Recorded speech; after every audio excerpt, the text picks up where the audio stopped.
अच्छा, आप लोगों ने देखा होगा ऐसे बहुत सारे लोग हैं जो कैंसर जैसी डिसीज को भी डिफीट करके आए हैं, और ऐसे भी बहुत सारे लोग हैं जिनको कोई बीमारियां ही नहीं थी और चले गए। अच्छा, कोरोना टाइम आप लोगों ने देखा, कोरोना में ज़्यादातर लोग पता है कोरोना से नहीं मरे, उसकी दहशत से ही मर गए।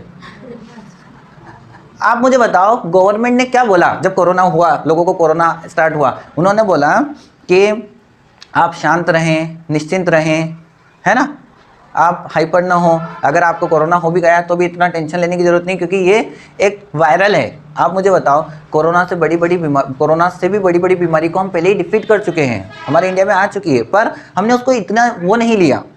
आप मुझे बताओ कि जब भी वेदर चेंज होता है ना, क्लाइमेट चेंज होता है, तो वायरल फीवर होता है कि नहीं होता है? ठंड के मौसम में हमारा गला खराब होता है कि नहीं होता है? सर्दी जुकाम बुखार होता है कि नहीं होता है? ऐसा कोई व्यक्ति जो बोले मेरे को आज तक 25 साल में 20 साल का हो गया हूँ, मैं 25 साल का हो गया हूँ, 30 साल का हो गया हूँ, आज तक बुखार भी नहीं आया, सर्दी जुकाम भी नहीं आया और कुछ नहीं हुआ मेरे शरीर में, कोई देखा आप लोगों ने? सिंपल सा फॉर्मूला है, हमारा जो शरीर है वो सब तरीके, मतलब हमारे शरीर वैसे बहुत पावरफुल है ना, सब तरीके डिसीज से उसको निपटने की क्षमता है। पर जब कोरोना आया, अब सर्दी जुकाम बुखार, गले में खराश और ये बहुत सारी चीज़ें हमें नॉर्मली जब वेदर चेंज होता है होती है, पर उसको जब कोरोना का नाम दिया गया तो आधे से ज़्यादा लोग तो वैसे ही मर गए, मेरे को तो कोरोना हो गया, कोरोना हो गया। नहीं, सही में और लोगों ने मार दिया उनको, मैं बता रहा हूँ, सही में को कोरोना हो गया, जाना मत, बात मत करना, वो मत करना, वो मत करना, ऐसे कर करके बता। तो उनका माइंड पहले हार मान चुका था कि कोरोना से 50,000 लोग मर गए, मैं भी मर जाऊंगा। और बोलते हैं क्या है कोरोना, लोग तो कोरोना से बड़ी कैंसर जैसी बीमारी को डिफीट करके और अभी जी रहे हैं, सालों से जी रहे हैं, तो क्या ये कोरोना कोई बड़ी बात है क्या? ये नॉर्मल एक तरीके का वायरल फीवर है जो ठीक हो जाएगा, उसमें क्या है? जो अगर ऐसा जिन्होंने लाइटली लिया ना, तो वो कोरोना अगर हुआ भी ना तो उनको पता नहीं चला, और जिन्होंने बहुत ज़्यादा सीरियसली लिया और जिनको सर्दी जुकाम या छोटा मोटा बुखार भी था उन्होंने ज़्यादा सफ़र करा। तो हमारा माइंड इतना पावरफुल है, देखो आप सोचो, सिर्फ हमें इसको प्रैक्टिकली यूज़ करना नहीं आता है। अब इसको यूज़ करने के लिए हमें क्या करना पड़ेगा, पूछो? देखो पहले मैं आप लोगों को बताता हूँ कॉन्शियस माइंड क्या होता है और सबकॉन्शियस माइंड क्या होता है ना। देखो कॉन्शियस माइंड जो होता है, जब भी आप किसी तरह का कोई डिसीजन लेते हो, कोई चॉइस लेते हो, है ना, कोई पर्टिकुलर एक काम करते हो, वो होता है कॉन्शियस माइंड का। जैसे जिस भी काम में एनर्जी लगती है वो काम होता है कॉन्शियस माइंड का। जैसे सपोज आप डेली खाना नहीं बनाते, पर आज आप खाना बना रहे हो, तो आप क्या करोगे? खाना बनाते टाइम नमक डालोगे, मिर्ची डालोगे, ये कम हो गई, ये ज़्यादा हो गई, तो आप कॉन्शियसली कर रहे हो, है ना। आप कोई प्रोजेक्ट बना रहे हो, असाइनमेंट लिख रहे हो, आप लिख रहे हो ये यहाँ पर ये हेडिंग डालनी है, ये 4 लाइन लिखनी है मुझे, फिर ये हेडिंग डालनी है ना। तो ये क्या है? कॉन्शियस माइंड का काम है, इसमें एनर्जी लग रही है आप लोगों की। सबकॉन्शियस माइंड क्या होता है? देखो सबकॉन्शियस माइंड का जो काम होता है वो होता है, सबकॉन्शियस माइंड में काम के लिए ये एनर्जी को सेव करता है, इसके लिए हमें ज़्यादा एनर्जी की ज़रूरत नहीं होती। जो रिपीटेशन प्रोसेस होती है या जो आदत होती है वो सबकॉन्शियस माइंड का होता है।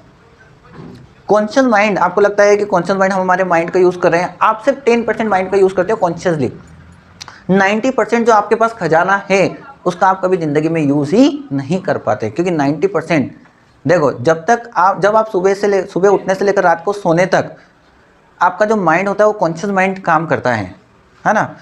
पर अनकॉन्शियस माइंड की ऐसी कोई लिमिट नहीं है, ये 24 घंटे एक्टिव रहता है, 24 घंटे काम करता है। आप सो रहे हो, जाग रहे हो, खाना खा रहे हो, टीवी देख रहे हो, आप कुछ भी काम कर रहे हो, आप मतलब आपका अनकॉन्शियस माइंड जो है वो क्या है? वो एक्टिव है। अंडरस्टूड। तो अपन बात कर रहे थे अनकॉन्शियस माइंड का काम क्या होता है। देखो जो भी हमारी आदतें होती है जिसके लिए हमें ज़्यादा एनर्जी की ज़रूरत नहीं होती है, जैसे ब्रश करना, ब्रश करने के लिए हमें सोचना पड़ता है क्या? नहीं, हम सोच कुछ और होते हैं और ब्रश खुद ही हो जाता है। नहाते हैं अपन, हमारी डेली की आदत है ना। या इसके अलावा अगर अपन बात करें, देखो जब हम कार चलाना सीखते हैं, बाइक चलाना सीखते हैं, तो हमें कॉन्शियसली ध्यान देना पड़ता है, कोई आ रहा है, यहाँ ब्रेक दबाना है, यहाँ क्लच दबाना है, यहाँ रेस देनी है ना। जब यही प्रोसेस बार बार होती है तो कॉन्शियस माइंड क्या करता है? उसको सबकॉन्शियस माइंड को दे देता है, अनकॉन्शियस माइंड को दे देता है ना। अच्छा, अब जब बार बार प्रैक्टिस करके और कार चलाते हैं, अब हमें एनर्जी की या कॉन्शियसली फोकस करने की ज़रूरत नहीं है। क्यों? आप लोगों ने देखा जब हम स्टार्टिंग में बाइक चलाना सीखते हैं, फिर उस टाइम बहुत ध्यान देना पड़ता है, कोई आ नहीं जाए, हॉर्न बजाना है, ब्रेक दबाना है, क्लच दबाना है। और यही जब हम कुछ महीनों के बाद गाड़ी चलाते हैं, तब कैसे गाड़ी चला, सुहाना सफर, मतलब हमारा ध्यान ही नहीं है, एक साइड में हम फोन पे बात कर रहे हैं, इधर देख रहे हैं उधर देख रहे हैं, कोई आया हो भाई को हाथ छोड़ के भी गाड़ी साइकिल चला लेते हैं। पहले हमारे लिए सिंपल प्लेन सड़क पे गाड़ी चलाना भी मुश्किल था, अब इतना क्राउड है उसके बाद में भी हम गाड़ी चला रहे हैं। पहले हमारे दोनों हाथ भी मतलब इतने बिजी और माइंड भी इतना बिजी था, और फिर बाद में हमारा हाथ और माइंड दोनों फ्री हो गए। तो वो क्या हो गया कि पहले आप लोगों का जो माइंड था वो कॉन्शियसली काम कर रहा था, अब आपके कॉन्शियस माइंड ने उस काम को क्या कर दिया, सब कॉन्शियस माइंड को दे दिया, अब तू कर, ये आदत बन गई, अब तू कर। मम्मी खाना बनाती है, हमसे बात करते करते खाना बनाती है, नमक मिर्ची धनिया सब A to Z बिल्कुल फर्स्ट क्लास खाना बनता है ना, क्योंकि वो काम अब किसको हो गया है, सबकॉन्शियस माइंड को मिल गया है ना। हम खाना बनाते हैं कॉन्शियसली बनाते, इतना डालूं उतना डालूं, और कम हो गया ज़्यादा हो गया 10 बार सोचते हैं, क्योंकि हमारा कॉन्शियस माइंड काम कर रहा है। तो कॉन्शियस माइंड और सबकॉन्शियस माइंड में ये दो डिफरेंस होते हैं। तो हमें क्या करना है, सबकॉन्शियस माइंड का ज़्यादा से ज़्यादा इस्तेमाल करना है, तभी हम लाइफ में ज़्यादा सफल हो पाएंगे। और वो यूज़ हम कैसे करेंगे, उसकी 2-3 मेथड है। देखो, उससे पहले आप मुझे एक बात बताओ, ये क्या है? लाल किला है, रेड फोर्ट। रेड फोर्ट को अभी तक कितनी बार बनाया गया है? 1 बार, 2 बार, 5 बार, 10 बार? कितनी बार बना है रेड फोर्ट? एक ही बार बना है। दूसरा ये क्या है? कुतुब मीनार। ये कितनी बार बना है? ये ताजमहल, ये भी एक बार बना है। ये देखो, ये जितनी भी चीज़ें हैं ना, जो भी आप बिल्डिंग देख रहे हो, स्टेचू देख रहे हो, रेड फोर्ट, कुतुब मीनार, ताजमहल, ये 2 बार बने हैं, 1 बार नहीं बने हैं। हमें लग रहा है कि ताजमहल का तो निर्माण एक ही बार किया गया, उसके बाद शाहजहाँ ने हाथ कटवा दिए थे मजदूरों के, है ना। तो ताजमहल है ना 2 बार बना है, 1 बार नहीं। रेड फोर्ट 2 बार बना है, बिल्डिंग 2 बार बनी। ये लेक्चर आप दूसरी बार ले रहे हो, पहली बार नहीं ले रहे हो। क्यों और कैसे?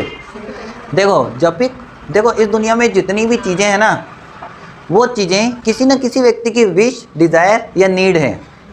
देख लो आप इमेजिन करके, दुनिया में जितनी भी चीज़ें हैं ना, mobile, computer, AC, laptop, speaker, TV, television, जो भी चीज़ें आप देख सकते हो अपने आसपास, वो किसी न किसी की या तो इच्छा है या ज़रूरत थी।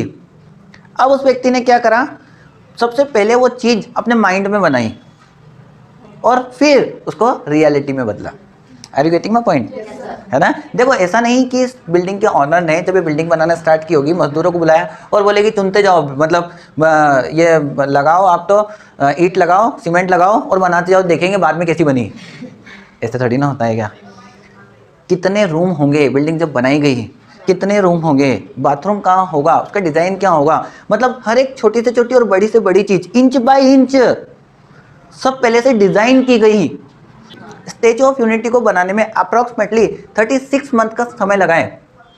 36 मंथ में से 12 महीने तो सिर्फ उसके ब्लूप्रिंट को बनने के लिए लगे हैं। 12 महीने, कितने? 12 महीनों का समय तो सिर्फ ये डिज़ाइन कैसा होगा, कलर कॉम्बिनेशन कैसा होगा, लोग कैसे आएंगे जाएंगे, कहाँ पर क्या रहेगा, हर एक छोटी से छोटी और बड़ी से बड़ी बात पहले उस ब्लूप्रिंट को बनाने में लगाया। उसके बाद उसको बनाना स्टार्ट किया गया 13वें महीने से। और हम क्या करते हैं, अभी मालूम है हम लाइफ में सफल क्यों नहीं हो पा रहे हैं? हम ब्लूप्रिंट सही डिज़ाइन नहीं कर रहे हैं, हमारा ब्लूप्रिंट का पैटर्न बिल्कुल भी सही नहीं है। हम बस ईंट पे ईंट रखते जा रहे हैं और बुनते जा रहे हैं, तो हमारा स्ट्रक्चर सही नहीं बनेगा, कहीं ना कहीं ढह जाएगा। तो हमें क्या करना है, सबसे पहला और सबसे इम्पॉर्टेंट थिंग इज दैट